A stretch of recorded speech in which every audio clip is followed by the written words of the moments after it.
अगर आपके पास कोई भी एक क्लास है, लेट अस सपोज ए, और इस क्लास के अंदर आपके पास कुछ मेथड्स हैं M1, एक मेथड है आपका M2।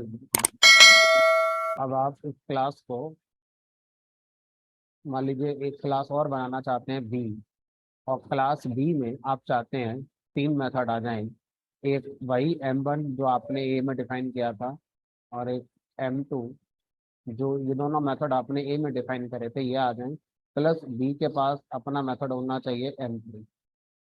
जब आप ऐसा करते हैं तो बिना इनहेरिटेंस के जब आप ऐसा करेंगे तो आपको M1 और M2 मेथड को जो क्लास ए में डिफाइन किया था दोबारा से आपको क्लास बी में भी डिफाइन करने पड़ेंगे।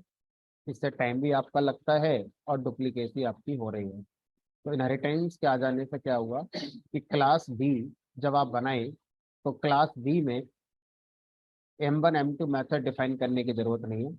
क्लास बी को चाइल्ड बना दें और क्लास ए को पेरेंट बना दें। तो क्लास ए जब इनहेरिट होगी बी में तो क्लास ए के पास जितने भी मेथड्स हैं वो सारे के सारे मेथड किस में कॉपी हो जाएंगे, क्लास बी के अंदर हमारे कॉपी हो जाएंगे।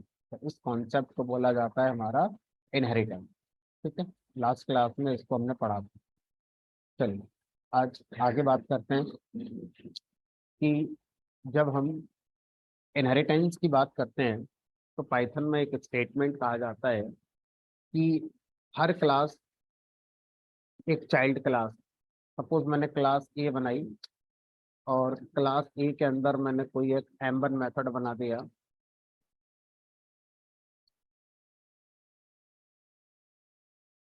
और सिंपली यहाँ लिख दिया दिस इज M1।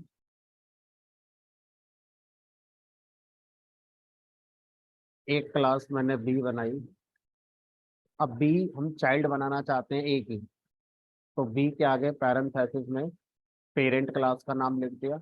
ऐसा होते ही क्लास बी के अंदर क्लास ए के मेथड आ जाएंगे, और क्लास बी ने अपना एक मेथड डिफाइन कर दिया लाइक M2, और यहाँ लिख दिया मैंने दिस इज M2। अब हम क्लास बी का अगर ऑब्जेक्ट बनाते हैं तो इस ऑब्जेक्ट पर आप M1 मेथड भी कॉल कर सकते हैं और M2 मेथड भी कॉल कर सकते हैं। अब हमसे ये कहा जा रहा है कि पाइथन में हर क्लास एक चाइल्ड क्लास होती है, दैट मीन्स उसकी कोई ना कोई पेरेंट क्लास हमारी जरूर होगी। तो अगर हम क्लास बी की बात करें तो क्लास बी की पेरेंट क्लास ए हो गई, लेकिन क्लास ई की तो कोई पेरेंट क्लास है ही नहीं। तो पाइथन की तरफ से क्या होता है, जब भी किसी क्लास की पेरेंट क्लास नहीं होती है तो पाइथन की तरफ से उसकी पेरेंट क्लास प्रोवाइड कर दी जाती है, और उस पेरेंट क्लास का नाम होता है ऑब्जेक्ट। तो इंटरनली क्या हुआ होगा, जब ये क्लास रन हुई होगी तो इस क्लास की एक पेरेंट क्लास बना दी गई होगी जिस क्लास का नाम है ऑब्जेक्ट। तो ऑब्जेक्ट क्लास पाइथन में किसी भी क्लास की पेरेंट क्लास बना दी जाती है ना। अब इस बात को हम ऐसे भी कह सकते हैं कि ऑब्जेक्ट क्लास पाइथन में रूट क्लास होती है। रूट का मतलब हो गया कि जितनी भी क्लासेस आप अपनी बनाएंगे हर क्लास की पेरेंट क्लास ऑब्जेक्ट क्लास होगी ही होगी। जब आपने क्लास ए बनाई और इसका कोई पेरेंट नहीं बनाया तो पाइथन की तरफ से क्लास ए की पेरेंट क्लास क्या कर दी गई, ऑब्जेक्ट क्लास कर दी गई। अब क्लास बी की भी पेरेंट क्लास इनडायरेक्टली ऑब्जेक्ट है। कैसे, क्लास बी का पेरेंट है ए और ए का पेरेंट है object, that means indirectly class B का भी पेरेंट कौन हो गया, हमारा ऑब्जेक्ट क्लास हो गई। तो इसलिए हम क्या बोलते हैं कि पाइथन में ऑब्जेक्ट क्लास, और ये क्लास हमें नहीं बनानी है, ऑब्जेक्ट क्लास पाइथन की लाइब्रेरी में होती है, हमें बनाने की जरूरत नहीं है, ऑलरेडी पाइथन में डिफाइन है। Object class is the root of all Python classes. ठीक है, चलिए। तो अब इसका फायदा क्या होगा, इसका फायदा यह होगा कि अगर कोई भी मेथड ऑब्जेक्ट क्लास में अवेलेबल है तो वो पाइथन की हर क्लास में आपको मिल जाता है। तो कोई भी मेथड अगर ऑब्जेक्ट क्लास के अंदर रखा गया होगा तो वो सारे मेथड हमारी हर क्लास के अंदर होंगे ही होंगे। ठीक है, अब अगर आपसे कोई ये कहे कि ऑब्जेक्ट क्लास के अंदर कितने मेथड हैं, तो आप क्या करेंगे, आप यहाँ पे लिखेंगे dir और ऑब्जेक्ट क्लास का नाम। तो जितने भी मेथड होंगे ऑब्जेक्ट क्लास में, ये उनके नाम आ गए। अब इन सारे मेथड में आप देखो, आपके काम का एक मेथड है कंस्ट्रक्टर। तो पाइथन की हर क्लास में कंस्ट्रक्टर होता ही है, आप बनाएं या ना बनाएं। आप बनाएंगे तो आपका वाला माना जाएगा, और अगर आप नहीं बनाएंगे तो ऑब्जेक्ट क्लास के अंदर ऑलरेडी कंस्ट्रक्टर बना दिया गया है, और वो कंस्ट्रक्टर पाइथन के हर क्लास में दे दिया जाता है। अब ये और भी मेथड हैं, अगर आप इन्हें गिनती करेंगे तो टोटल 23 मेथड्स हैं जो ऑब्जेक्ट क्लास के अंदर रखे गए हैं। दैट मीन अगर मैं कोई भी एक क्लास बनाता हूँ और आपसे मैं ये कहता हूँ बताओ इस क्लास में कितने मेथड हैं, तो आप ये नहीं कहेंगे कि इसमें एक भी मेथड नहीं है, आप ये बोलेंगे इस क्लास में 23 मेथड्स अभी भी होंगे, क्योंकि हर क्लास की पेरेंट क्लास कौन होगी, ऑब्जेक्ट क्लास होगी। अब वो जो 23 मेथड्स हैं, ये इंटरनली पाइथन खुद यूज करता है, फ्रंट पर हमें उन्हें यूज करने की जरूरत नहीं पड़ती है या कम जरूरत पड़ती है। जैसे अगर हम कंस्ट्रक्टर की बात करते हैं, तो अगर हमें जरूरत है तो हम बनाएंगे, और जरूरत नहीं है तो पाइथन की तरफ से कंस्ट्रक्टर ऑलरेडी हर क्लास के अंदर होता है। कहाँ से आ जाता है, वो ऑब्जेक्ट क्लास के अंदर से आ जाता है। ठीक है, चलो।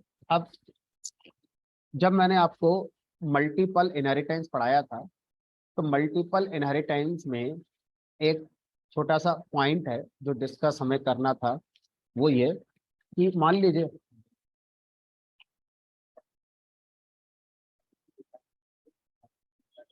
नहीं नहीं पहले से डिफाइन होना चाहिए।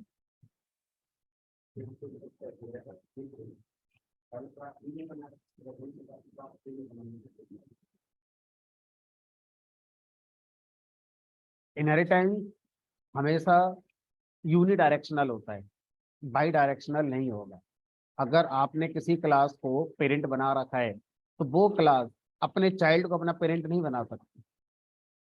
इनहेरिटेंस हमेशा यूनी डायरेक्शनल होगा, बाई डायरेक्शनल या सर्कुलर इनहेरिटेंस नहीं होना चाहिए। मतलब ए ने इनहेरिट किया बी को, बी ने इनहेरिट कर लिया ए को, तो ये सही नहीं होगा।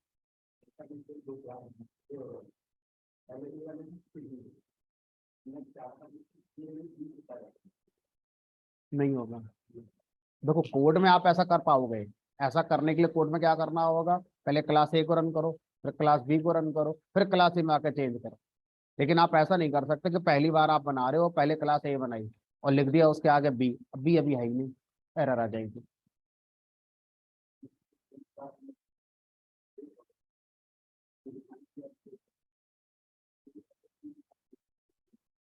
देखो आप जो कह रहे हो उस केस में बी एग्जिस्ट करने लगी, हाँ क्यों नहीं होगा, लेकिन कॉन्सेप्ट वो नहीं है जो आप पूछना चाह रहे हो। कॉन्सेप्ट आप ये पूछना चाह रहे हो कि बिना पेरेंट के क्या किसी क्लास को ये राइट है कि वो अपना पेरेंट बना ले उसे, वो नहीं है। पेरेंट क्लास होनी चाहिए ना, जब तक वो होगी नहीं तब तक चलेगा नहीं। अब आप बोल रहे हो कि मैंने ए बनाई फिर बी बनाई, अब ए में हमने क्या कर दिया, बी को पेरेंट बना दिया, चल जाएगा क्योंकि बी तो एग्जिस्ट करने लगी। ठीक है, चलो। तो फिलहाल क्लास ए मेरे पास ये है, यहाँ पर मैंने एक मेथड बनाया m1, और इस m1 मेथड के अंदर मान लीजिए लिख दिया मैंने सिंपली प्रिंट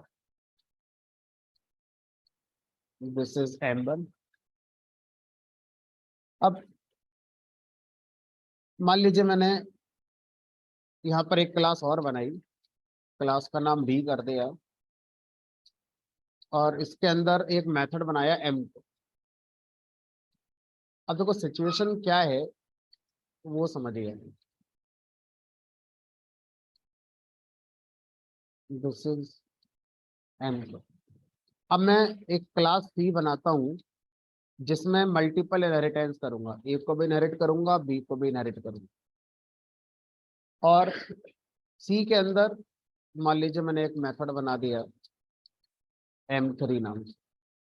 तो इसमें कोई अभी नई बात नहीं है, अभी नई बात मैं लेकर आऊंगा इसमें, दिस इज m3। अब मैंने ऑब्जेक्ट बनाया क्लास सी का, और इस ऑब्जेक्ट पर मैंने m1 मेथड कॉल किया, m2 मेथड कॉल किया, और M3 मेथड कॉल पे, तीनों चल गए। अब क्या होगा अगर किसी क्लास ने मल्टीपल इनहेरिटेंस किया हुआ है और उन दोनों पेरेंट क्लासेस में सेम नेम के मेथड है?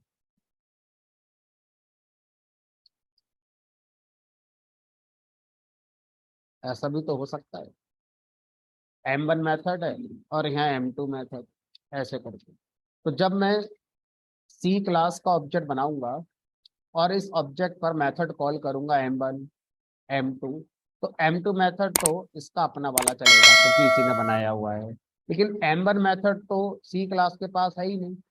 अब सी में नहीं है तो पेरेंट के पास से आया होगा। अब इस बार दोनों ही पेरेंट के पास M1 मेथड है, तो अब दोनों में मैंने अलग अलग एक मैसेज दिया है जिससे पता चले कि कौन सा वाला M1 चल रहा है। तो क्या लगता है आपको क्या आना चाहिए? इस प्रॉब्लम को बोलते हैं कॉन्फ्लिक्ट होना, कि मल्टीपल इनहेरिटेंस में कॉन्फ्लिक्ट हो सकता है। कब? जब आप दो पेरेंट बनाते हैं एक साथ और उन दोनों में सेम नेम के मेथड, तो उस केस में आंसर आता है पेरेंट्स की प्रायोरिटी पर। जो पहला पेरेंट है उसको फर्स्ट प्रायोरिटी पर रखा जाएगा। तो यहाँ पर पहला पेरेंट कौन माना जाएगा? जो आपने पहले स्पेसिफाई करा, ए। तो पहले ए में किसी भी मेथड को सर्च किया जाएगा, अगर वहां नहीं मिलता है तो फिर दूसरा पेरेंट कॉमा तीसरा चौथे में सर्च किया जाएगा। तो उस हिसाब से M1 मेथड फिर किस पेरेंट क्लास का चलना चाहिए? ए वाला। ठीक है। और इसी कोड में अगर मैं सिर्फ इतना चेंज कर दूं कि यहाँ लगा दूं बी और यहाँ लगा दूं ए, तो इस बार M1 मेथड क्लास सी के ऑब्जेक्ट पर फर्स्ट पेरेंट कौन हो गया? बी। तो बी वाला चलना चाहिए, M1 इन।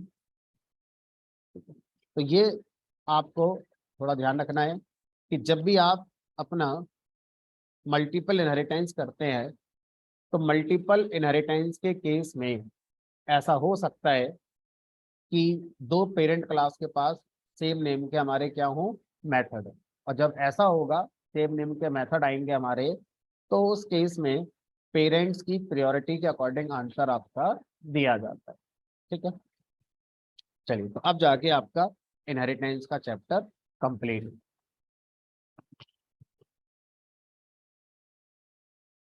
अभी तो ओवर राइटिंग मैंने पढ़ाई नहीं है ना, पढ़ेंगे अभी। ठीक है? तो अब एक और कॉन्सेप्ट आता है हमारा जिसका नाम है पॉलीमॉर्फिज्म। पॉलीमॉर्फिज्म हम इनहेरिटेंस के साथ भी समझते हैं और बिना इनहेरिटेंस के भी समझते हैं।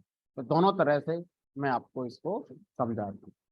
तो पॉलीमॉर्फिज्म शब्द का मतलब होता है, अगर हम रियल लाइफ में देखें तो पॉली का मतलब होता है मैनी। पॉली मैनी के सेंस को लेकर आता है। जहाँ पर एक से ज्यादा की बात होती है तो वहां पर मैनी कहा जाता है। जैसे आपसे कहा जाए ट्राइंगल, है ना, ट्रायंगल के बाद स्क्वायर, रेक्टेंगल, फिर ये भी कुछ है, इसे क्या बोलोगे?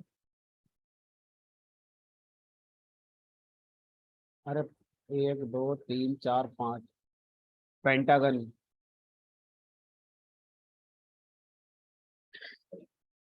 ये कौन है?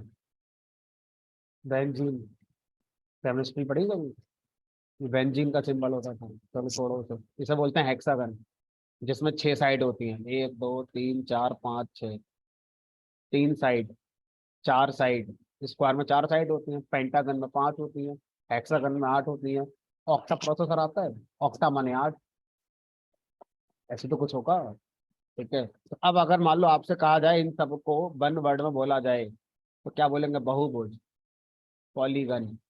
पॉलीगन ही तो कहते थे। तो पॉली का मतलब क्या हो गया? बहु। बहु माने एक से ज्यादा, बहुभुज, है ना, एक से ज्यादा साइड रखने वाला। तो भाई तो पॉली है, उसी का मतलब तो मैनी है, कुछ नई चीज थोड़ा ना है ये। पॉली माने मैनी। मॉर्फिज्म, मॉर्फिज्म का मतलब होता है रूप। मॉर्फिज्म मतलब होता है फॉर्म्स। तो हम क्या बोलते हैं? पॉलीमॉर्फिज्म। जब कोई भी चीज एक से ज्यादा फॉर्म में पाई जाती है तो उसे हम क्या बोलते हैं, पॉलीमॉर्फिज्म कहते हैं। दोबारा समझेंगे, जब कोई भी चीज एक से ज्यादा बिहेवियर परफॉर्म करे या एक से ज्यादा फॉर्म में पाई जाए तो उसे क्या बोला जाता है, पॉलीमॉर्फिज्म कहा जाता है। तो इसको शॉर्ट में अगर बोलना हो तो हम बोलते हैं वन नेम मैनी फॉर्म। चीज एक ही है लेकिन उसके काम अलग अलग, एक ही चीज के कई सारे काम है यहाँ पे। तो अब अगर आप ध्यान से सोचोगे, पाइथन की पहली क्लास से लेकर आज तक ये शायद हम जाने अनजाने में पढ़ चुके हैं। आज हम बस इसको एक नाम से डिस्कस कर रहे हैं कि इस चीज को पॉलीमॉर्फिज्म कहा जाता था, लेकिन हम इसको पढ़ चुके हैं, तो इसमें ज्यादा टाइम लगेगा ही नहीं हमारा। ठीक है, आप बोलोगे सर कहाँ पढ़ चुके हैं, कब पढ़ चुके हैं। हमने कहा चलो, अगर मैं आपसे कहूँ तो बताओ एक्स प्लस वाई में प्लस क्या करेगा, एक्स प्लस वाई में प्लस का काम क्या है।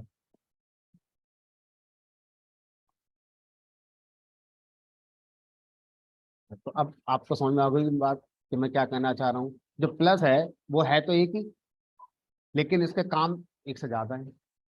ये अर्थमेटिक एडिशन कर सकता है अगर एक्स और वाई नंबर हुए तो, और एक्स और वाई अगर स्ट्रिंग हुए तो ये इन दोनों को कॉन्कैट कर देगा। One name many form.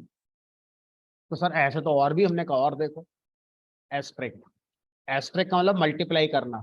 कब, जब दोनों ये नंबर हो, सर हाँ जब ये दोनों नंबर हो। लेकिन अगर एक स्ट्रिंग हो, मान लो एक्स कर दी मैंने हाई और दूसरा कर दिया मैंने इंटीजर, तो क्या करता है ये इसको रिपीट कर देता है। एस्ट्रिक का मतलब क्या है, सर एक से ज्यादा मतलब है।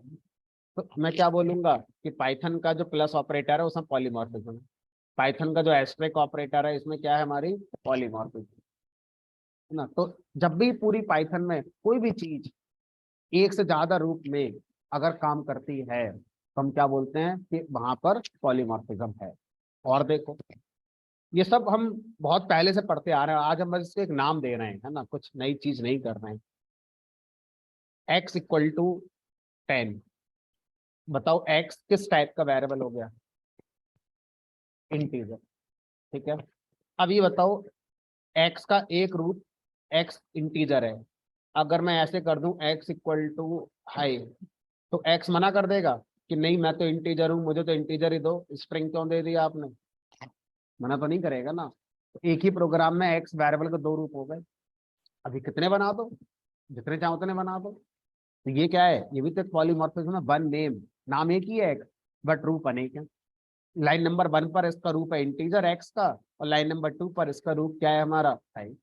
तो ये ध्यान रखना कि एक समय में उस चीज का एक ही रूप होगा, एक समय में दो रूप नहीं हो सकते हैं। सोचो जब एक्स प्लस वाई अगर ये कहे कि मैं दो काम करता हूं तो क्या एक ही साथ दोनों काम कर देगा, कॉनकैटिनेशन और अर्थमेटिक एडिशन ने कहा नहीं, एक समय में तो एक ही होगा। एक्स और वाई अगर इंटीजर हुए तो अब वो अर्थमेटिक ही होगा, अब वो कॉनकैटिनेशन हो ही नहीं सकता। और अगर एक्स और वाई हमारे स्ट्रिंग हुए तो यही प्लस क्या करेगा, इस समय कॉनकैटिनेशन करेगा, अब अर्थमेटिक कर ही नहीं सकता उस समय। तो एक पॉइंट पर वो एक ही काम करेगा, लेकिन प्रोग्राम में अलग अलग लाइन पर अलग अलग पॉइंट पर वही चीज अलग अलग काम कर रही है, तो हम क्या बोलते हैं, इस चीज को पॉलीमॉर्फिज्म कहते हैं। ठीक है, तो इसमें कुछ है तो है नहीं करने के लिए, ये तो हम बहुत पहले से पाइथन में जानते हैं, आज बस हमने इसको एक नाम दे दिया है। अब इस चीज को अगर मैं और ज्यादा और नाम और ऐड कर दूं इसमें, तो एक नाम आता है इसमें जिसको बोलते हैं ऑपरेटर ओवरलोडिंग। ऑपरेटर ओवरलोडिंग क्या है, एक ऑपरेटर के एक से ज्यादा मीनिंग होना क्या कहलाता है, ऑपरेटर ओवरलोडिंग कहलाता है। इसका मतलब है same operator is having multiple meanings. ठीक है, एक ही ऑपरेटर के मल्टीपल मीनिंग्स हैं। जैसे हम प्लस की बात करें, एस्ट्रिक की बात करें, तो ये हमारे पाइथन में ऐसे ऑपरेटर्स हैं जिनके एक से ज्यादा मीनिंग हमारे यहाँ पर होते हैं। ठीक है। अब दूसरा जो हमें पढ़ना है, ठीक है, वो होता है हमारा method over riding. Method over riding, और इसका मतलब क्या होता है? इसका मतलब होता है सेम मेथड, ऑपरेटर नहीं, method. Same method is having multiple definition. एक ही मेथड की जब मल्टीपल डेफिनेशंस होती हैं तो हम उसे क्या बोलते हैं? Method over riding. कैसे होता है ये, इसको समझने की कोशिश करते हैं।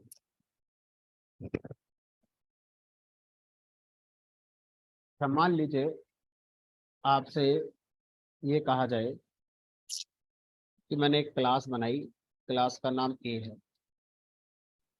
इस क्लास के अंदर एक M1 मेथड बनाया,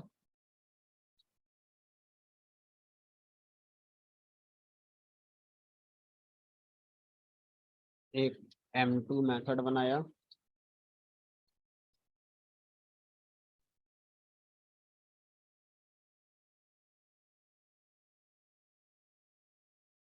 अब एक क्लास बनाई बी जो ए को नरेट कर रही है।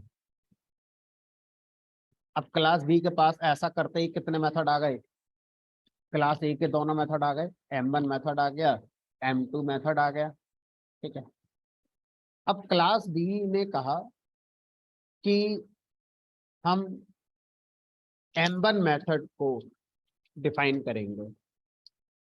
तो हमने क्लास बी से कहा ऐसा करने की क्या जरूरत है, आपको तो फ्री में मिल रहा है क्लास ए से M1 मेथड, तो आप कोई और बनाओ।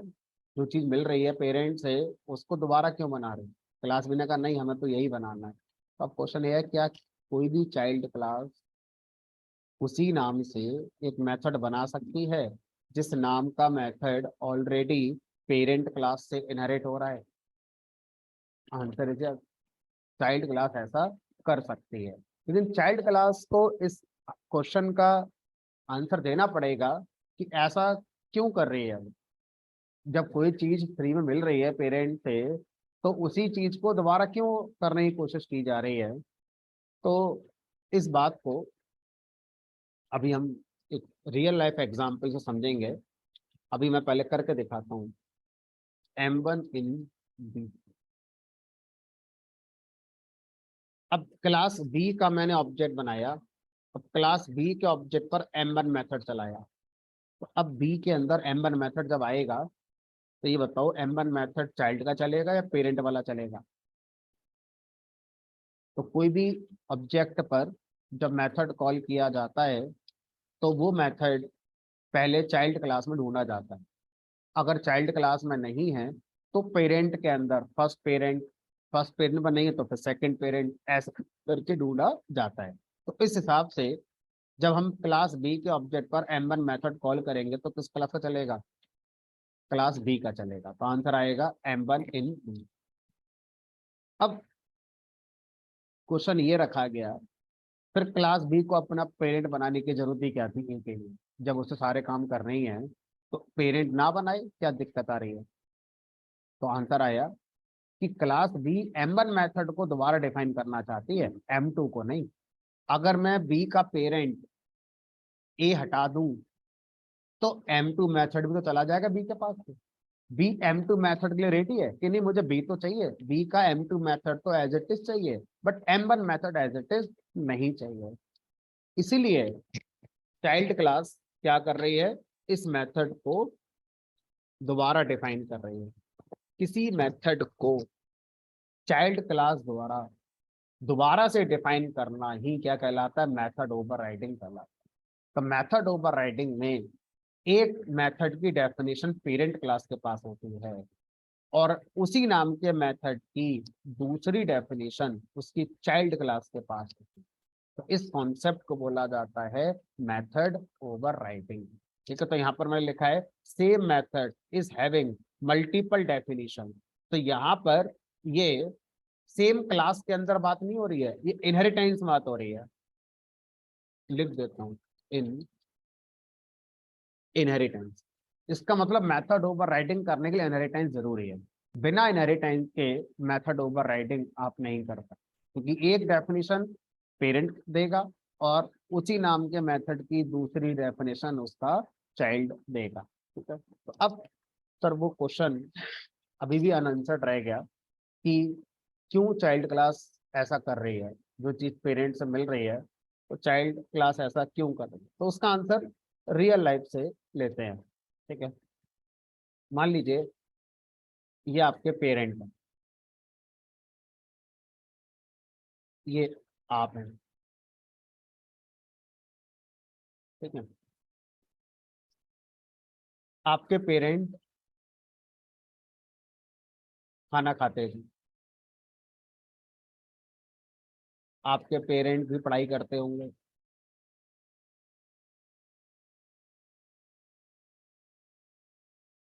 आपके पेरेंट मॉर्निंग वॉक पे जाते थे घूमने के लिए।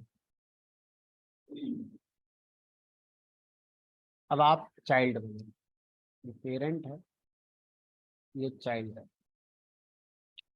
चाइल्ड को ये सब चीजें मिलेंगी, तीनों चीज मिल गई। खाने पीना भी चाइल्ड को है, चाइल्ड भी पढ़ाई कर सकता है, चाइल्ड भी घूमने जा सकता है। अब हुआ क्या, समय के साथ चीजें बदली। चाइल्ड कह रहा है कि हमारे पेरेंट्स के टाइम पर स्टडी करने का जो तरीका था वो अलग था। अब टेक्नोलॉजी का ज़माना है, अब हम यूट्यूब से पढ़ते हैं, गूगल पे सर्च करते हैं, जूम से ऑनलाइन क्लास लेते हैं। हमारे पेरेंट के टाइम पर तो लाइट ही नहीं आती थी, एक एक हफ्ते गायब रहती थी। इन सब बातों का मतलब ही नहीं है गूगल पे सर्च करके कर लो कि ऑनलाइन घर बैठे बैठे ठंडे पड़े रह जाएंगे से क्लास ले लो। ये सब फैसिलिटी तो होती ही नहीं थी उसमें। तो अब अगर चाइल्ड क्लास बन रही है और पेरेंट क्लास का study method as it is वो यूज करे, तो शायद चाइल्ड क्लास समय के साथ नहीं चलेगी और पीछे रह जाएगी। चाइल्ड क्लास की जो पढ़ाई है बेकार रहेगी, क्योंकि पेरेंट के जमाने के हिसाब से अगर हम आज पढ़ने लगे हम तो कहीं के नहीं रहेंगे फिर। तो हम ये थोड़ी कहेंगे कि पेरेंट अच्छे से नहीं पढ़ेगा, हम ये बोलेंगे उस समय के हिसाब से बच्चे से पढ़े थे। आज समय बदल गया है तो आज वो समय दूसरा है, तो वो चीज आज अच्छी नहीं है, बेटर नहीं है। हम उससे भी बेटर वे में काम को कर सकते हैं। तो आप एज ए चाइल्ड क्या कर सकते हैं, स्टडी को दोबारा डिफाइन कर सकते हैं टेक्नोलॉजी के साथ। सोचो अगर आप नहीं करोगे तो आप तो पीछे रह जाओगे। समय के साथ बदलाव मेथड ओवर राइटिंग कहलाता है। कोई काम पेरेंट्स करते थे वही काम चाइल्ड भी करेगा, लेकिन समय बदल गया है। तो समय के साथ काम करना के तरीके में बदलाव करना है, काम वही करना है, काम नहीं बदलना है, काम करने का तरीका बदलना है। तो इसका मतलब क्या है, इसी चीज को कोडिंग के अंदर क्या बोलते हैं, मेथड ओवर राइडिंग कहते हैं। अब पेरेंट्स हमारे दाल रोटी खाते थे, हम बिना पिज्जा बर्गर के रह ही नहीं सकते, तो खाने के तरीके में बदलाव हो गया है ना। हमारे पेरेंट्स को बीमारी लगती नहीं थी, 80-90 साल तक चलते थे। यहाँ 30-40 होते ही डायबिटीज लग गई, कि कोलेस्ट्रॉल बढ़ गया, कि ये हो गया, कि वो हो गया। खाना पीना हमने अपना बदल लिया है ना। क्यों, अब यहाँ पर ये क्या बता रहा है कि चाइल्ड ने जरूरत नहीं थी, पेरेंट्स से जो मिल रहा था खाना पीने का तरीका बहुत बढ़िया था, हम नहीं माने, हमने अपना डिफाइन कर लिया पिज्जा बर्गर ये वो, मेथड ओवर राइडिंग हो गई हमारी, है ना। तो पेरेंट के पास ऐसी बहुत सी चीजें हैं जो सही हैं, उनको एज इट इज ले ले, और ऐसी बहुत सी चीजें हैं जो आज के समय में सही नहीं है, उनको ओवरराइड करो। इसलिए कॉन्सेप्ट क्या बना इनहेरिटेंस में, मेथड ओवरराइडिंग का। ठीक है, पहले लोग साइकिल चलाते थे, आदमी जिम जाता है गाड़ी से और जिम में जाकर साइकिल चलाता है, जिम जाएगा गाड़ी से, चलो जो भी है। तो ये हमारा कॉन्सेप्ट क्या है, मेथड ओवरराइडिंग। तो मेथड ओवरराइडिंग क्यों पढ़ते हैं, आसान सा एग्जांपल है, चाइल्ड पेरेंट के काम को अपने तरीके से करना चाहता है, क्योंकि चाइल्ड को लगता है कि इस काम को और भी बेटर तरीके से किया जा सकता था। इसका मतलब ये नहीं है कि पेरेंट ने उस काम को गलत तरीके से किया। इसका मतलब सिर्फ इतना है, उस समय का वो बेस्ट बेस्ट वे होगा, बट आज वो बेस्ट नहीं है। ठीक है,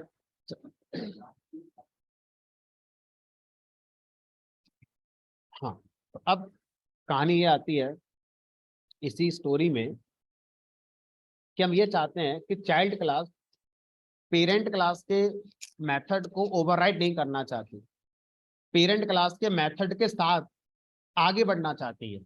मतलब हम चाहते हैं कि जब M1 मेथड चले तो चाइल्ड वाला भी चले और पेरेंट वाला भी चले, दोनों चले। अभी तो काइंड ऑफ क्या कह दो, पूरी तरह से ओवरराइड हो गया, रिप्लेस काइंड ऑफ हो गया कि चाइल्ड को अब पेरेंट का मिलेगा ही नहीं। चाइल्ड जब अपने ऑब्जेक्ट पर M1 मेथड कॉल करेगी तो चाइल्ड को अपना वाला ही चलेगा। लेकिन हमारे पास फैसिलिटी है कि चाइल्ड क्लास का मेथड अपने अंदर से सुपर कॉल लगाकर उस पे डॉट के साथ पेरेंट क्लास के मेथड को कॉल करते हैं। तो सुपर का यूज करके हम चाइल्ड क्लास से अभी भी जो ओवर रिटन मेथड है वो हम पेरेंट क्लास का कॉल कर सकते हैं। तो जब भी चाइल्ड क्लास का M1 चलेगा वो अपने अंदर से पेरेंट का M1 भी चलाएगा, तो आपको दोनों मिल जाएंगे। तो M1 आपको दोनों का मिलेगा। तो इस एग्जाम्पल का रियल लाइफ स्टोरी ये है कि पेरेंट जिस काम को करते थे वो काम गलत नहीं है, लेकिन अब हमें उससे भी ज्यादा करना है। अब हमें उससे भी ज्यादा करना है। तो जो पेरेंट करते थे उतना तो ले लिया, प्लस अपना और ऐड कर दिया। तो इतने से क्या होगा, जो पेरेंट वाला काम था वो आ गया हमारा, प्लस हमने अपना और ऐड कर दिया उसमें। तो इस तरह से भी ओवर राइडिंग करी जा सकती है। ये और ज्यादा बेटर वे होगा ओवर राइडिंग। इसमें पेरेंट के डेफिनेशन को भी रन किया जा रहा है और चाइल्ड की डेफिनेशन को भी रन किया जा रहा है। तो आप अपनी प्रॉब्लम स्टेटमेंट को देखिए कि आपकी प्रॉब्लम स्टेटमेंट क्या है, उसके अकॉर्डिंग आप डिसाइड करते हैं कि मेथड ओवरराइडिंग कैसे करनी है। सुपर के साथ पेरेंट को लेकर चलना है या बिना सुपर के ही चाइल्ड को ही बस रन कराना है। आपको डिसीजन लेना होगा। पाइथन की तरफ से दोनों को ही क्या बोला जाता है, ओवरराइडिंग ही कहा जाता है। ठीक है।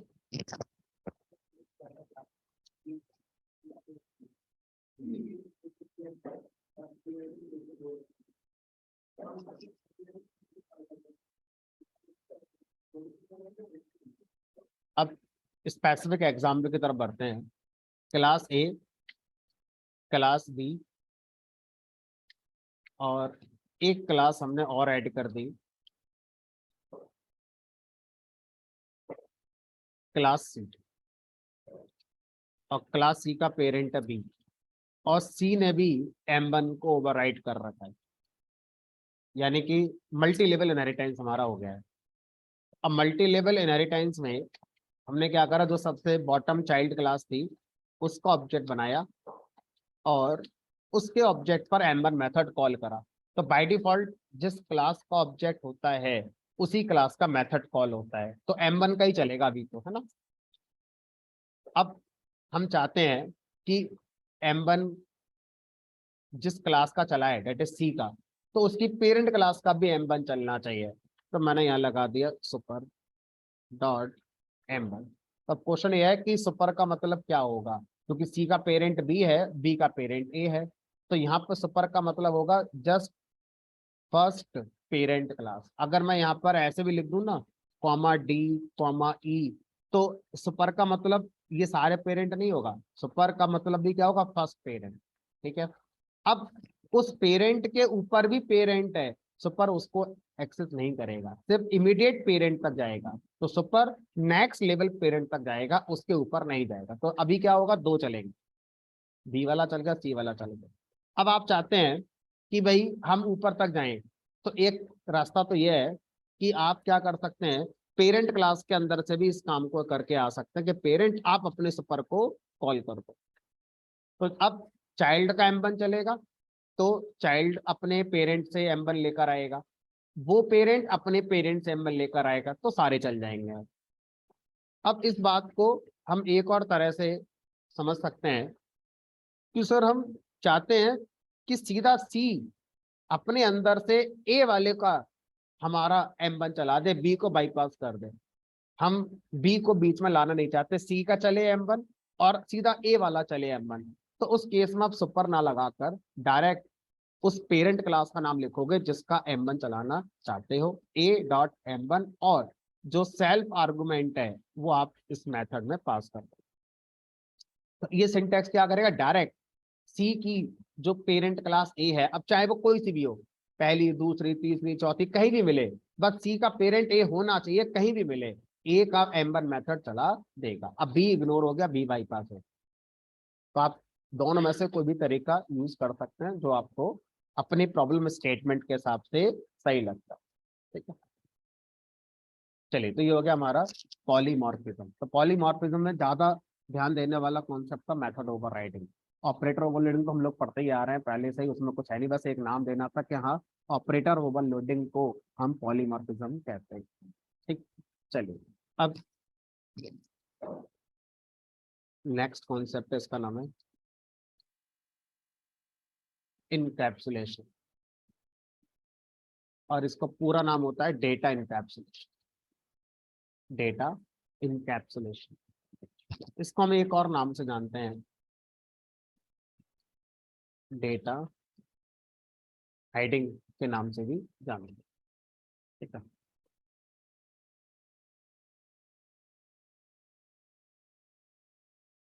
अब इसको समझने का एक आसान सा एग्जांपल, उसके बाद फिर ये बड़ी आसानी से समझ में आ जाएगी।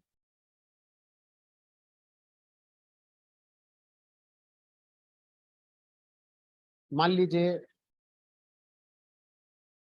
ये आपका कॉलेज है, जिसमें कभी आप पढ़े होंगे या पढ़ रहे होंगे अभी, या हो सकता है पढ़ेंगे कभी आगे जाके। ये आपका कॉलेज है। अब इस कॉलेज में लाइब्रेरी है, कॉलेज में कैफे है, कॉलेज में प्लेग्राउंड है, और भी चीजें कॉलेज में है। तो ये कॉलेज की प्रॉपर्टी है, लाइब्रेरी, कैफे, प्लेग्राउंड, ये कॉलेज की प्रॉपर्टीज हैं। ठीक है?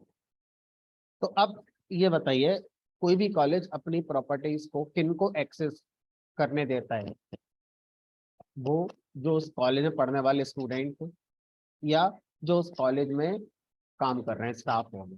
ठीक है, तो यानी कि कॉलेज के स्टूडेंट्स एंड कॉलेज का जो स्टाफ है, वो क्या कर सकता है, वो इन प्रॉपर्टीज को यूज कर सकता है। लेकिन क्या होगा अगर कोई आउटसाइडर, कोई आउटसाइडर है, अगर वो आउटसाइडर आपके कॉलेज की लाइब्रेरी में जाके पढ़ना चाहे, या आपके कॉलेज के कैफे का यूज करना चाहे, ठीक है, तो क्या कर सकता है या नहीं कर सकता है? ना तो ये कॉलेज में स्टूडेंट है, और ना ही कॉलेज में ये हमारा स्टाफ है, तो कॉलेज वाला नहीं करने देगा। क्योंकि ऐसे करने देगा तो फिर फायदा क्या हुआ एडमिशन लेने का? फिर तो पब्लिक प्लेस हो गया, सरकारी लाइब्रेरी होगी, कोई आए कोई पढ़े कोई जाए। ऐसा नहीं होने देगा कॉलेज। ऐसा ना होने देने की और भी वजह हो सकती है। ठीक है, तो ये इसको एक्सेस नहीं कर सकता। अब इसकी पहली वजह ये हो सकती है कि मान लीजिए आउटसाइडर आया, लाइब्रेरी में गया और किताब को फाड़ कर आ गया, चला गया। अब कहाँ ढूंढेंगे उसे, भरपाई कैसे कराएंगे?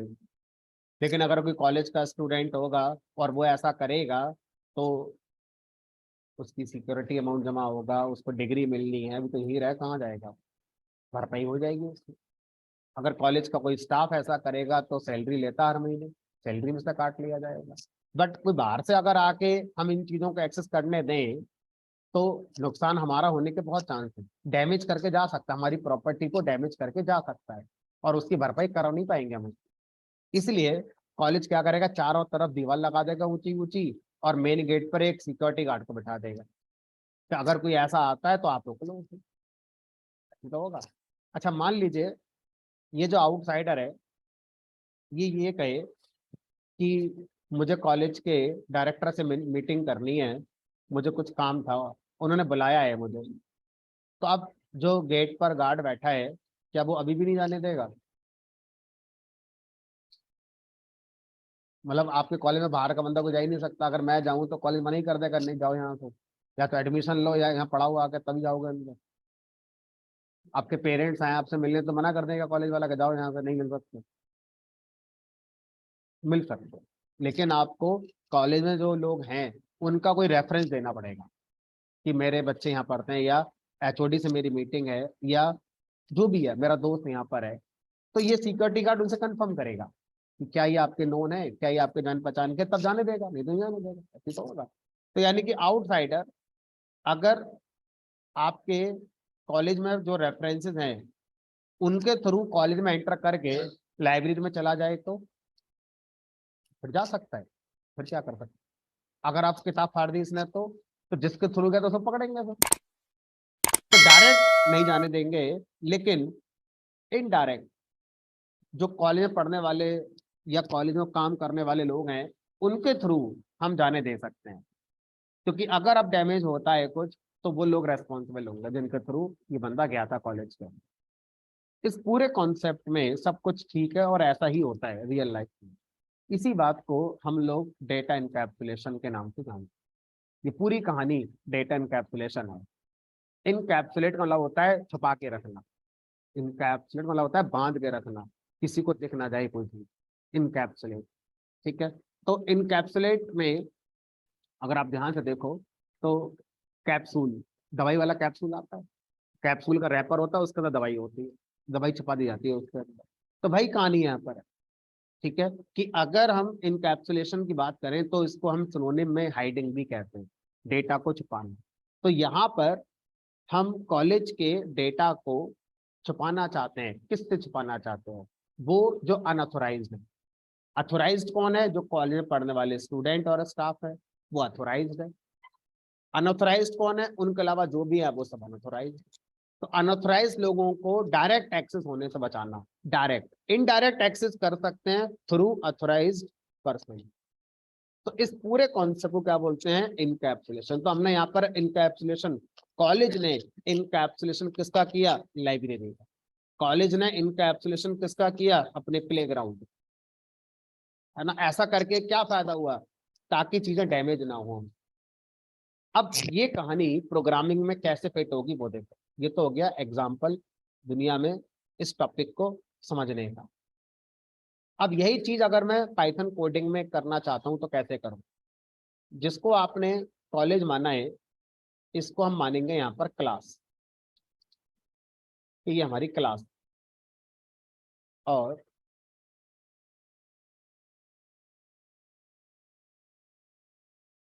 जिसको आपने कॉलेज की प्रॉपर्टीज मानी है, ये हमारी क्लास में क्या है? डेटा मेंबर्स हैं। ठीक है, जिनको आपने स्टूडेंट्स एंड स्टाफ माना है वो हमारी क्लास के अंदर के मेथड्स। और जो ये आउटसाइडर माना है तो इसका मतलब है कोड रिटन आउटसाइड क्लास। तो कोई भी कोड जो हमारा क्लास के बाहर लिखा है वो हमारा क्या कहलाएगा? आउटसाइडर कहलाएगा। तो कोई भी कोड जो मेथड के अंदर है वो क्लास के अंदर के जो डेटा मेंबर हैं उनका यूज कर सकता है। लेकिन अगर कोई कोड जो क्लास के बाहर लिखा गया है वो आपकी क्लास के डेटा मेंबर का डायरेक्ट यूज नहीं कर सकता। और अगर वो यूज करना चाहता है तो आपकी क्लास के मेथड के थ्रू यूज कर सकता है। तो ये कॉन्सेप्ट क्या कहलाता है? इनकैप्सुलेशन कहलाता है। Protecting data members of a class from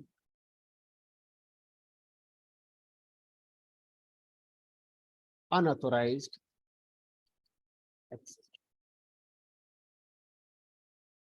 direct. तो अनऑथोराइज्ड एक्सेस से डायरेक्ट रोकने के लिए हम क्या करते हैं? डेटा इनकैप्सुलेशन करते हैं। तो अब मैं आपको दो प्रोग्राम बनाकर दिखाऊंगा। पहले में इनकैप्सुलेशन नहीं होगा, दूसरे में इनकैप्सुलेशन होगा।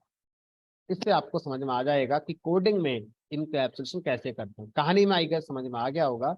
कोडिंग में कैसे करेंगे इस चीज के लिए अभी एक प्रोग्राम लिखेंगे, उसमें यह समझ में आ जाएगा।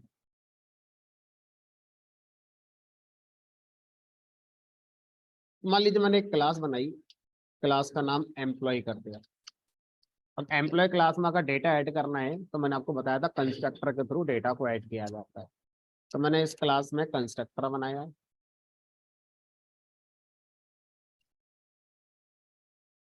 और कंस्ट्रक्टर के थ्रू डेटा ऐड कर दिया। मान लीजिए मैंने सैलरी ऐड कर दी 20,000, तो एम्प्लॉय के अंदर सैलरी होती है, तो मैंने एम्प्लॉय की सैलरी 20,000 ऐड कर दी। ठीक है, अब जहां मेरा कर्सर है, मैं क्लास के बाहर आ गया, अभी मैं क्लास के अंदर आ गया क्योंकि क्लास के ब्लॉक में आ गया। अब मैं क्लास से बाहर आ गया। अब क्लास के बाहर अगर मैं इस सैलरी को देखना चाहूँ तो मुझे क्या करना होगा, पहले एम्प्लॉय क्लास का ऑब्जेक्ट बनाना होगा। Let us suppose even employee class का ऑब्जेक्ट बनाया, और फिर इस ऑब्जेक्ट पर डॉट लगाकर आप सैलरी को देख सकते हो। तो ये गलत है, ये नहीं होना चाहिए। कोई भी कोड जो इस क्लास के बाहर है वो आपकी क्लास के डेटा को एक्सेस नहीं करना चाहिए। क्लास के बाहर का कोड है, तो ये जो कोड है ये आउटसाइडर है, ये क्लास के बाहर का कोड है, क्लास के अंदर रहना नहीं है। तो ये कोड आपकी क्लास के डेटा को अगर यूज करना चाहता है तो नहीं करवाना है। क्यों नहीं करवाना है? क्योंकि हो सकता है सैलरी को ये डैमेज कर दे, सैलरी की वैल्यू 200 रुपये कर दे, तो कौन रोकेगा इसे? सैलरी 200 रुपये हो गई, डैमेज, इसे बोलते हैं डैमेज करना। तो ये लाइन क्या कर रही है, ये क्लास के बाहर की लाइन है, और उसने हमारी क्लास के डेटा मेंबर को डैमेज कर दिया। डेट मीन्स उसकी वैल्यू को कुछ भी कर दिया है, जबकि हम ऐसा नहीं चाहते थे। तो आप इसे रोक नहीं पाएंगे ऐसा करने में। इसे बोलते हैं डैमेज करना उस कहानी के अकॉर्डिंग। ठीक है, तो अब हम चाहते हैं डैमेज क्या, किसी भी तरह से यूज भी ना कर पाए, ना ऐसे कर पाए ना वैसे कर पाए, कैसे भी ना कर पाए। तो ये जो कोड है ये विदाउट इनकैप्सुलेशन आपका हो चुका है। तो ये है आपका विदाउट इनकैप्सुलेशन। ठीक है, अब सर इसी कोड को इनकैप्सुलेशन के साथ बनाइए। किसी भी डेटा मेंबर को अगर आप क्लास के बाहर यूज नहीं करवाना चाहते तो उस क्लास के डेटा मेंबर को क्या बनाते हैं, प्राइवेट। तो अगर किसी भी क्लास के डेटा को आप प्राइवेट बना देते हैं तो उसका यूज सिर्फ उस क्लास के अंदर के मेथड ही कर सकते हैं। उस क्लास के बाहर का कोई भी कोड उस प्राइवेट डेटा को एक्सेस नहीं कर सकता। तो कैसे बनाएं प्राइवेट? तो किसी भी डेटा को प्राइवेट बनाने के लिए कंस्ट्रक्टर के अंदर जब हम डेटा को डिफाइन करते हैं सेल्फ के साथ, तो उसको प्रीफिक्स देते हैं डबल अंडरस्कोर 1 2। तो अगर किसी भी डेटा मेंबर को बनाते समय उसका प्रीफिक्स हम डबल अंडरस्कोर दे दें तो उसको क्या बोलते हैं, प्राइवेट डेटा कहते हैं। अब अगर मैं एम्प्लॉय क्लास के ऑब्जेक्ट पर इस प्राइवेट डेटा को एक्सेस करता हूं तो ये एरर आ जाएगी, नहीं चलेगा। और अगर मैं इसको प्राइवेट नहीं बना रहा था, देखो ये चल रहा था, और अभी इसको मैंने प्राइवेट बना दिया, अब ये क्लास के बाहर नहीं जाएगा। तो सर ये तो आधा काम हुआ अभी। क्यों? क्योंकि अभी आपने क्या करा, काइंड ऑफ सिक्योरिटी गार्ड बैठा दिया मेन गेट पर, है ना। अब बाहर का बंदा यानी बाहर का कोड आपकी क्लास के डेटा को यूज कर ही नहीं पाएगा। लेकिन एक शर्त ये भी थी कि बाहर का बंदा अगर आपके कॉलेज के किसी नोन के थ्रू जाना चाहे तो जा तो फिर भी सकता है, डायरेक्ट नहीं जा सकता है। तो आपने डायरेक्ट जाने से रोक लिया, समझ में आ गया। अब ये बताओ, इस ऑब्जेक्ट को इस क्लास के किसी मेथड को यूज करना होगा। तो अब क्या करना है, एम्प्लॉय क्लास अपने अंदर एक मेथड बनाएगी। वो मेथड क्या करेगा, वो मेथड सैलरी की वैल्यू को रिटर्न करेगा। उस मेथड का कन्वेंशनली नाम होना चाहिए गेट से, और उसके बाद जो प्राइवेट डेटा था उसका नाम आएगा, अंडरस्कोर को हटा देना है, गेट सेल। ये मेथड क्या करेगा, ये मेथड रिटर्न करेगा सैलरी की वैल्यू। तो अब आउटसाइड कोड से क्या बोलेंगे कि देखो आप डायरेक्ट तो डेटा को यूज नहीं कर सकते, आप एक काम करो, आप अपने दोस्त को याद करो। तो ये गेट सेल मेथड क्या हो गया, इट इज लाइक फ्रेंड और रेफरेंस किसके लिए, आउटसाइड कोड के लिए। तो अब आउटसाइड कोड क्या करेगा, यानी इवन ऑब्जेक्ट अपने ऊपर गेट सेल मेथड कॉल करेगा, और ये जो गेट सेल मेथड है ये मेथड अपने अंदर से सैलरी की वैल्यू को वापस कर देगा इसको। तो इस तरह से आपका जो डेटा है, आपकी क्लास का डेटा क्लास के बाहर सीधे जा नहीं रहा है, क्लास के मेथड के थ्रू अवेलेबल हो रहा है। आप बोलेंगे कि सर जब कराना ही था तो सीधे सीधे करा ही रहे थे पहले, इतना सब घुमाने के बाद भी लास्ट में हो वही रहा है जो पहले हो रहा था। हमने कहा नहीं, बात में फर्क है। कैसे फर्क है? यहाँ पर बाहर वाला कोड सीधा सैलरी को हिट कर रहा है, यहाँ पर बाहर वाला कोड सैलरी को हिट ही नहीं कर रहा है, वो तो एक मेथड को कॉल कर रहा है। अब इस मेथड के हाथ में सारा कंट्रोल आ गया कि जरूरी है कि ये एक्चुअल सैलरी वापस करे, हो सकता है ये जीरो वापस करे। अब इसको क्या मिला? जीरो। यहाँ पर ऐसा मौका हो ही नहीं सकता था, क्योंकि यहाँ पर अगर हम ऐसे डायरेक्ट सैलरी को यूज करने देंगे तो जो इसकी एक्चुअल वैल्यू है वो मिलेगी ही मिलेगी। जबकि यहाँ पर इस मेथड को डिसाइड करना है कि मैं आउटसाइड कोड को क्या दूं क्या ना दूं। दैट मीन्स हम ऐसा कर सकते हैं कि यहाँ पर इफ एल्स लगाएं। If everything is fine, return actual salary, else return zero. तो हमारे पास कंट्रोल होगा। इफ एल्स का मतलब क्या है कि आपने गार्ड से कहा कि मेरा दोस्त यहाँ पढ़ता है। अब गार्ड ने अंदर फोन करके पूछा कि ये आए हैं और ये इनका दोस्त है, तो उसने कह दी हाँ है, तो चले जाओ। और उसने कहा नहीं मैं तो जानता ही नहीं इन्हें, तो भाई नहीं देंगे आपको जान। तो इफ एल्स लगाकर हम क्या कर सकते हैं, इस बात को कंट्रोल कर सकते हैं। बट अभी मैंने डायरेक्ट लगा दिया है, तो ये हमें क्या दे रहा है? ये हमें इनकैप्सुलेशन का फील दे रहा है। तो जब भी हम अपने क्लास के डेटा को इनकैप्सुलेट करेंगे, दैट मीन्स हम अपनी क्लास के उस डेटा को क्या बना रहे हैं? प्राइवेट बना रहे हैं। और प्राइवेट बनाने का मतलब हो गया कि अब वो जो डेटा है वो उस क्लास के मेथड में ही यूज हो सकता है, क्लास के बाहर का कोड उसे यूज नहीं कर पाएगा डायरेक्टली। इनडायरेक्टली कर सकता है। इनडायरेक्टली का मतलब है कोई भी कोड जो बाहर लिखा है क्लास के, वो आपकी क्लास के मेथड को कॉल कर सकता है। बाय डिफॉल्ट क्लास में जितने भी मेथड होते हैं उनको पब्लिक माना जाता है। पब्लिक का मतलब हो गया कि उनको कहीं से भी कॉल किया जा सकता है, चाहे क्लास के अंदर से कॉल करो आप उन्हें, चाहे क्लास के बाहर से कॉल करो, वो कॉल हो सकते हैं। तो पाइथन के अंदर बाय डिफॉल्ट मेथड कैसे होते हैं? पब्लिक होते हैं। मेथड को आप प्राइवेट नहीं बना सकते। जैसे आपने कहा कि किसी भी डेटा के पहले डबल अंडरस्कोर लगा दो तो प्राइवेट बन जाता है, ये थ्योरी मेथड के साथ काम नहीं करती है कि मेथड के पहले भी डबल अंडरस्कोर लगा देते हैं और हम क्या मानेंगे प्राइवेट मेथड हो गया। ऐसा नहीं होगा।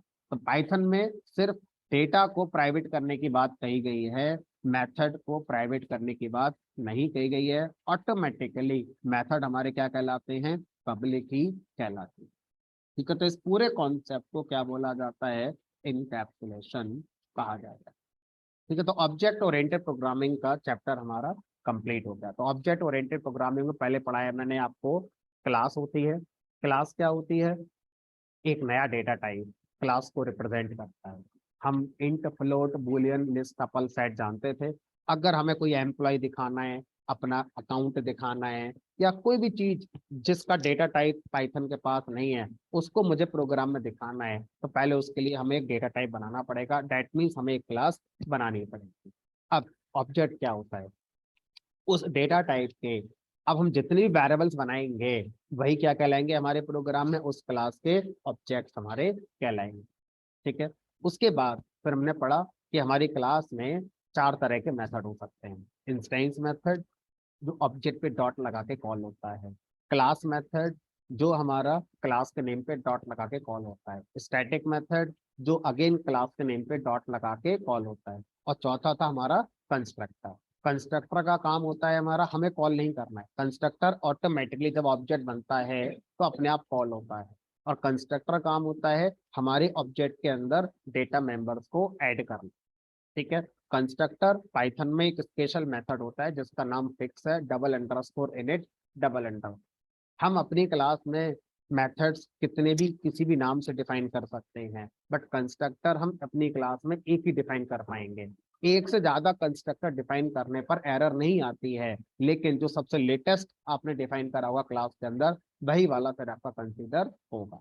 उसके बाद हमने पढ़ा इनहेरिटेंस। इनहेरिटेंस हमें रियूजेबिलिटी के कॉन्सेप्ट को सिखाता है। कोई भी क्लास हमने बनाई है उसके अंदर अगर आपने पहले से कुछ मेथड्स बना रखे हैं। अब आप एक नई क्लास कभी फ्यूचर में बना रहे हैं और आपको लगता है कि वही मेथड्स फिर से आपको यहाँ बनाने पड़ेंगे, प्लस कुछ और भी मेथड बनाने पड़ेंगे, तो आपको वो मेथड जो पहले कभी बनाए थे किसी क्लास में दोबारा लिखने की जरूरत नहीं है। इनहेरिटेंस आप कर लीजिए उस क्लास के साथ। उस क्लास को पहले जो बनी थी पेरेंट बना लीजिए, और अभी जो आप बना रहे हो उसको हम क्या कहेंगे, चाइल्ड। तो उसके सारे मेथड यूज हो जाएंगे यहाँ पर, प्लस अब ये जो क्लास अपने नए मेथड को बना सकते हैं, इसे बोलते हैं इनहेरिटेंस। उसके बाद पढ़ा हमने पॉलीमॉर्फिज्म। पॉलीमॉर्फिज्म क्या कहता है? पॉलीमॉर्फिज्म कहता है कि एक चीज के एक से ज्यादा बिहेवियर हो सकते हैं, यानी कोई भी एक ही चीज एक से ज्यादा काम कर सकती है। अब पाइथन में ये दो चीजों को फोकस करके ज्यादा समझा जाता है। पहला ऑपरेटर ओवरलोडिंग, दूसरा मेथड ओवरराइडिंग।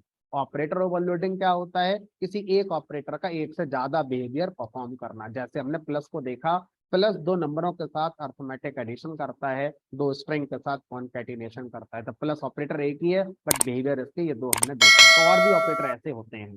दूसरा मेथड ओवरराइडिंग। मेथड ओवरराइडिंग में किसी मेथड की एक डेफिनेशन पेरेंट क्लास में होती है और उसी मेथड की दूसरी डेफिनेशन कहाँ होती है, उसकी चाइल्ड क्लास में होती है। और ऐसा हम इसलिए करते हैं क्योंकि हमें लगता है कि इस काम को पेरेंट में जैसे किया जा रहा था उससे भी और ज्यादा बेटर वे में अब किया जा सकता है। तो चाइल्ड क्लास उस मेथड को ओवरराइड कर सकती है। चाइल्ड को लगता है कि मुझे पेरेंट वाला भी साथ में लेके चलना है, तो सुपर लगाकर पेरेंट वाले मेथड को भी चाइल्ड के अंदर से कॉल किया जा सकता है। इसे बोलते हैं पॉलीमॉर्फिज्म। और लास्ट टॉपिक हमने पढ़ा था इनकैप्सुलेशन। तो इनकैप्सुलेशन का मतलब होता है अपनी क्लास के डेटा को ऐसे छुपा के रखना कि वो क्लास के अंदर के मेथड से डायरेक्ट यूज हो जाए, लेकिन क्लास के बाहर के कोड से डायरेक्ट यूज नहीं होना चाहिए। इनडायरेक्टली क्लास के बाहर का कोड यूज कर पाए। इनडायरेक्टली का मतलब यहाँ पर हो गया, क्लास के बाहर का कोड पहले आपकी क्लास के मेथड कॉल करेगा, क्लास के मेथड अपने क्लास के डेटा को उसको एक्सेस करने देंगे। तो इस कॉन्सेप्ट को बोलते हैं इनकैप्सुलेशन। इसका फायदा क्या होता है? इसका फायदा होता है कि हमारा डेटा डैमेज होने से बचा रहता है। हमारी क्लास के मेथड कंट्रोल करते हैं कि हम इसको एक्सेस करने दें या ना करने। ठीक है, तो ये हमारा ऑब्जेक्ट ओरिएंटेड प्रोग्रामिंग का कॉन्सेप्ट पूरा हो जाता है। कल परसों ऑफ रहेगा, सैटरडे संडे, मंडे को मिलेंगे नेक्स्ट टॉपिक पे।